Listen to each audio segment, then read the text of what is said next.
Mr. Speaker, thank you. Thank you for those kind words and for your mentorship these many years. It has meant the world to me. Thank you, members, honored guests, families, and friends. Thank you for being here today. Thank you, Representative Trumbull and Representative LaValla, for those kind words. Members, thank you for your support, your friendship, and especially your trust. Thank you, Governor DeSantis, the First Lady, for being here, President Galvano, and all of our honored guests. I'd like to specifically thank my friend Senator Simpson for being here. The legislature is all about teamwork, and teams are only as good as their members.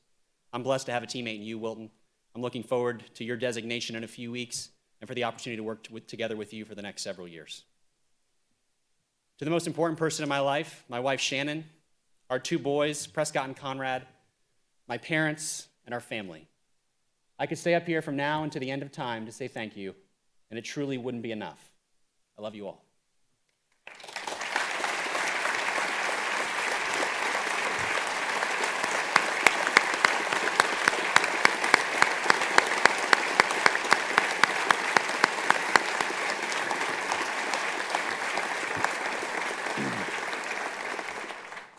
Last night I asked Prescott, our 4-year-old, if he would like to be out here in the House chamber while Daddy gives a speech, or if he'd like to go back to my office and play. He chose to go back to my office and play. Unfortunately, no one gave you all that option. When I sat down to write these words, I had an invitation list next to me, and I was thinking about what it would be like to give this speech in front of all of you. I look around this chamber, and I don't see a sea of faces. I see an ocean of memories. I wish I could take the next hour and share all those memories with you. Tell you about teachers, friends, colleagues, mentors, and heroes who've shaped my life. I'd like to share those stories with you, but you'll be happy to know that I'm not going to. We don't really have the time, and this really isn't the place. But if you'll indulge me for a moment, what I would just say is this. Whatever modest virtues I've acquired as a husband, as a father, as a legislator, and as a man, I have acquired through the influence of so many of you. And for that, I am deeply, profoundly, and eternally grateful.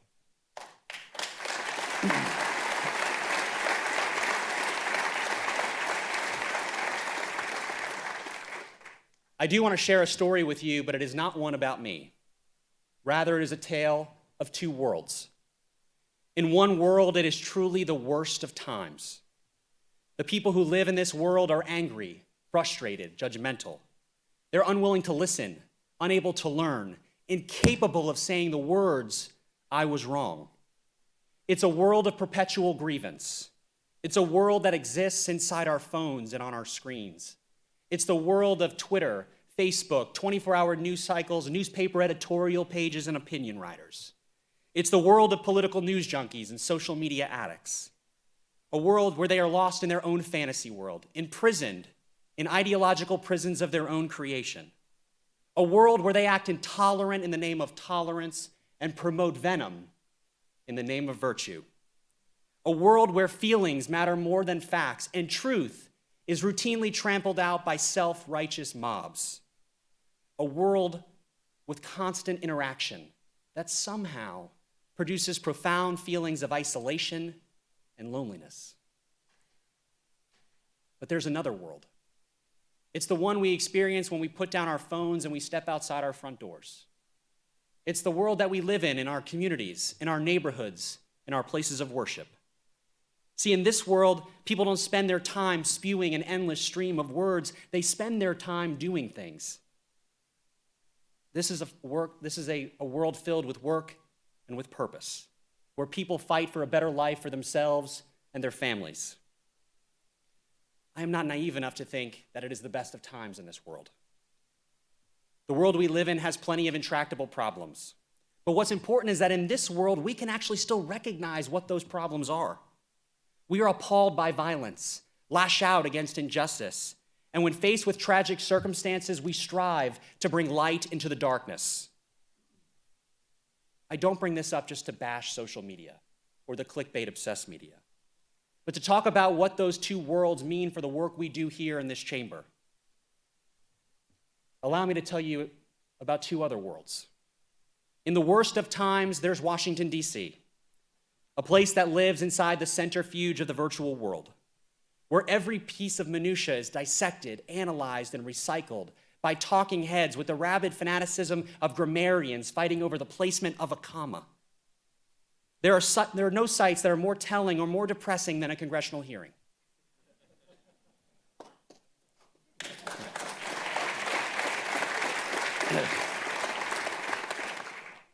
Where senators and representatives go not to listen, not to learn, but to hear themselves talk. The unfortunate erosion of our Constitution has removed most of the checks on federal power. Yet despite nearly unlimited authority, the federal government seems incapable of real action, unable to solve real problems, unwilling to make real reforms. The system has become an immovable object, and the people who populate Washington, D.C. have shown themselves to be a truly resistible force. Everyone is too busy talking, too busy auditioning for a hosting gig on Fox or MSNBC to notice as our nation's capital sinks deeper and deeper into the swamp. At the other end of the spectrum, there's Tallahassee. Maybe it's the part-time nature of our legislature. Maybe it's term limits. Maybe it's the length of our sessions. Whatever the reason, in Tallahassee, actions matter more than words. Here, a single legislator with a big idea, someone who's willing to listen, to learn, to build consensus, can change how state government works. In my time in the legislature, we've reinvented economic development, dramatically expanded our K-12 system, and toppled healthcare barriers that once seemed insurmountable. In those accomplishments and so many others, we've stood on the shoulders of those who've come before us. Whether they were towering political figures like Governor Jeb Bush, who ushered in the first wave of conservative reform in Florida, or unheralded individual legislators who left their mark on our state. That is especially true of our Republican House majority. When we are at our best, we stand at the epicenter of reform. We have proven that we can be brave in the face of terrible crises and bold in the pursuit of a better future for our state. And the results, well, they're apparent all around us. In measures of fiscal stability, Florida continuously ranks among the top 3 states. Our public university system was once again ranked number 1 in America. Our state is ranked number 1 in transportation and infrastructure. Just recently, our K-12 system was ranked 4th for K-12 student achievement. Florida continues to lead the way, and while other states chase away their citizens with their high tax policies, Florida leads the way in domestic migration.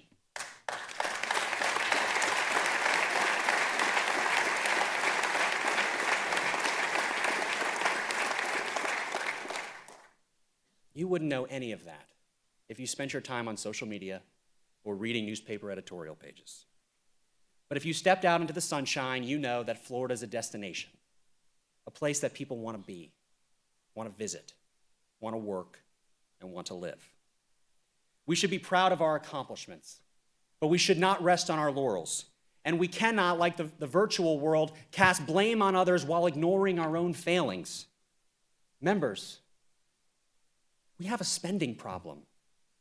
Our budget is growing faster than our reserves. We start new university construction projects without finishing old ones. We fund our wants at the expense of our needs. We turn policy conversations into revenue conversations. We treat the state budget like it's our own private charitable foundation to be used for the naming rights of buildings or programs. We can do better than this.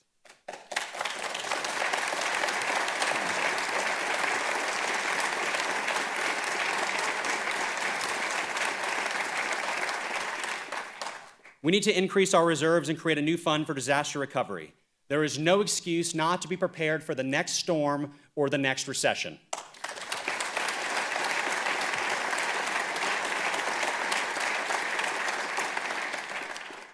We think of Florida as a low-tax state, and comparatively speaking, that's true. But much of our taxation in our state is hidden within taxing districts.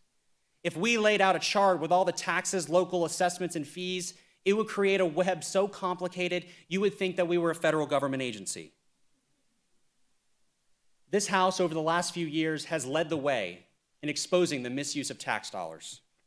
We've shown what happens when groups like the Career Source Agency in my home county of Pinellas get to operate with impunity. But there's more to do. We need an inspector general with the power to investigate these organizations, recover misspent funds, levy civil fines, and when necessary, refer matters to the state attorney for criminal prosecution.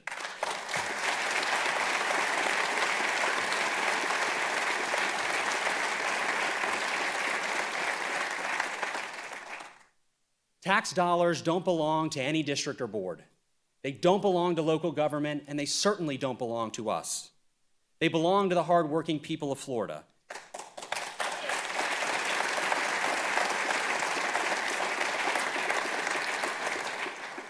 And we have a moral obligation to handle that with diligence. Accountability matters. Florida's prosperity is inextricably tied to our environment. Our beaches and our water are among our state's chief economic assets. And as the trustees of our state, it is our job to protect and enhance those assets. We need to stop being afraid of words like climate change and sea level rise. Frankly, we do this too often as conservatives. We confuse acknowledging a problem with acquiescing to a particular solution. We can recognize that our environment matters without banning our air conditionings or closing our supermarkets or scrapping our cars.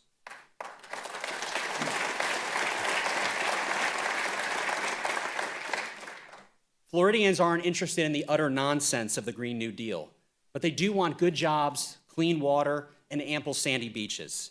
They want to know we are working on practical ways to mitigate the risks of flooding in our coastal communities. We don't live in Iowa. We live in a peninsula. We cannot afford to put our head in the sand and hope that the beach doesn't disappear against a permanent rising tide. We shouldn't be afraid of facts. In the years since Roe v. Wade, medical science has pushed the point of fetal viability earlier and earlier. Now we can detect signs of life we couldn't have imagined 50 years ago. And yet, despite all the scientific data, there are candidates running for president of the United States who, driven by the activism of the virtual world, have embraced the horrific idea that an elective abortion should be allowed up until the moment of delivery. Now, while I don't think Robert Francis O'Rourke or Mayor Pete have a chance of becoming president of the United States, these advocates of late-term abortion should know that here in the state of Florida, we don't kill babies.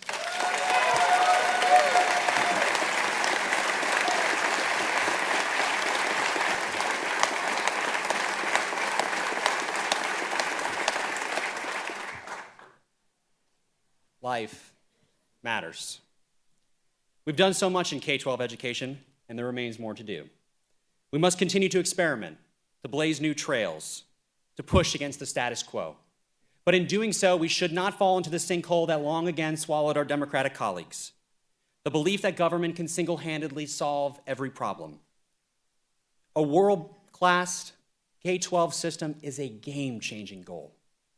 But we should not pretend that a great school cures every social ill. A great school cannot replace an absent father. Nationally, 23.6% of children live without a father in their home. Children without fathers are 4 times at greater risk of poverty, 7 times at greater risk of teen pregnancy, more likely to have behavioral problems, abuse substances, and commit crimes. This fatherhood crisis has turned into a crisis among boys. Our sons are falling behind in school and dropping out of the workforce. Non-college educated young men are at the greatest risk of being left behind by innovations in technology. Boys aged 15 to 19 are 3 times more likely than girls to commit suicide. From 20 to 24, that number rises to 4.5 times. Of course, if you believe Twitter, the problem with fathers and sons is that they are men. Now, I've spent my formative professional years as a prosecutor. I have seen in prosecuting murderers and rapists. I know the evil that men can do. But you see, in everything, in every race, religion, ethnicity, occupation, and yes, gender, there will be those outliers, those people who choose to violate our social contract. But they are the aberrations, the exceptions. And that has always been the case. But the nature of our new virtual world magnifies those outliers and uses their behavior to simply dismiss out of hand the specific challenges faced by adolescent boys. Single mothers, single fathers, 2-parent homes. boys or girls. We have far too many families struggling to navigate a wide range of social and economic challenges. We need to do a better job of recruiting and, more importantly, retaining high-quality caseworkers and give our child welfare agencies more flexibility. We should encourage adoption and provide for greater transition for kids that are coming from foster care and transitioning to adulthood. We must strengthen our mental health networks and continue our fight against opioid abuse. We must adapt vocational training and technical work to changing workforce needs. We should ensure that our social programs aren't designed as safety nets, but as trampolines, helping those who find their way into their orbit find their way back up. But government cannot address these problems alone. We need to encourage individuals to accept responsibility for their own futures. We need to empower the vast community networks of organizations, charitable organizations and churches, little leagues and youth groups, all of whom are eager to help. And we need to ensure that when government does act, we do so more efficiently, more creatively, and more effectively. Now, those outliers I mentioned earlier, those people who step outside our lawful behavior, those predators, sexual or otherwise, who seek to victimize those less powerful, we should shove them into the light of day. We must continue our war on human trafficking and make sure that we never again develop a backlog of DNA rape kits. We make it clear that sexual harassment is never acceptable. Members, the problem with a speech like this is that you can't say everything that you want to say. I haven't talked about the need to deregulate businesses and professions or the importance of intellectual diversity on our college campuses. I haven't dived deep into healthcare, even though it will continue to be at the forefront of this House's agenda. Mr. Speaker, I'd like to talk more about healthcare, but the truth is that you're far more eloquent on the topic. And the trick to speeches like this is to avoid unflattering comparisons.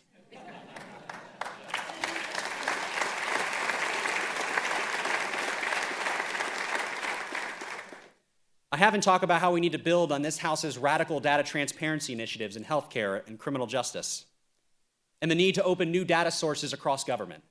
I'd love to talk more about data transparency initiatives because I find the topic endlessly fascinating, but I'm told that no one else does.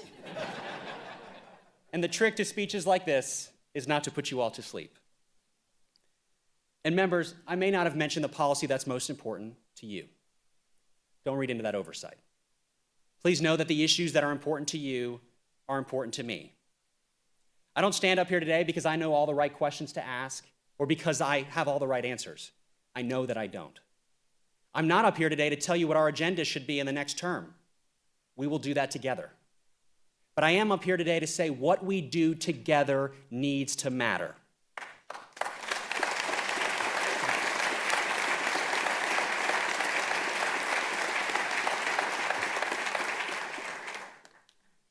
Earlier, I talked about a tale of two worlds, a world of words and a world of actions. In making that distinction, I am not saying that words are not important. Language has incredible power. We are a nation founded on words. We hold these truths to be self-evident, that all men are created equal. Those are words so powerful that when we as a nation fail to live up to their promise, they rang in our ears, taunting us. But those were words of truth, purpose, and meaning that presaged action, a clarion call in the darkness. They are a far cry from the self-aggrandizing tribal speak that populates Washington, D.C. And if we're being honest, not just Washington, D.C. It has been happening more and more here in this chamber. It has infected too many of our colleagues, some of whom have seemingly abandoned any effort to influence legislation, replacing policymaking with pantomime, more concerned with the content of a tweet than the content of a bill. They treat the legislature like a debating society, showing up to committee and on the floor, asking the same questions over and over again, the ones they already know the answer to, or repeating the same points over and over in debate.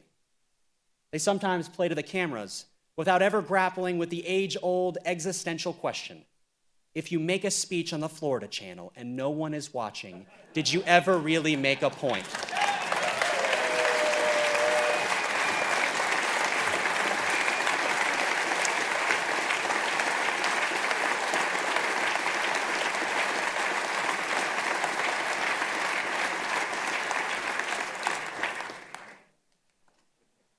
And of course, any member is free to make that choice, but the rest of us have work to do. We are the majority party of the government of the third largest state in the greatest nation on earth. If we are not awed and humbled by that responsibility, then we have lost perspective. Members, I'm asking us to put down our phones and walk away from our screens. I'm asking us to care less about what 21 people on Twitter think and worry more about what 21 million people in Florida need. I'm asking us to not worry about who likes our Facebook posts, but to worry about whether or not we're earning the respect of our colleagues. I'm asking us to roll up our sleeves, to identify real problems, to dream about big ideas. I'm asking us to be brave. In my time as a prosecutor, I got to see the seedier side of humanity. But I also got to see something else. I got to see real heroes. I saw police officers like Charlie Kondek give his life to protect others. I saw victims of terrible crimes make their way up to the witness stand to testify in the face of threats and intimidation. There are so many people in this state. So many people who sacrifice so much more than we do, who have so much less power than we have. We owe it to them to do our very best. And I know our best will be good enough. Because we know what we can accomplish together as a Republican majority. Because we trust in the leadership of our great governor, Ron DeSantis. Because we understand that our vision for Florida is better than the vision that is offered by our opponents. We believe taxes should be low and economic freedom should be high. We believe families should be able to make their own choices about education and health care. We believe people should be able to find good jobs, live on safe streets, and drink clean water. We believe society matters more than government. We believe actions matter more than words. And members, most of all, I believe in you.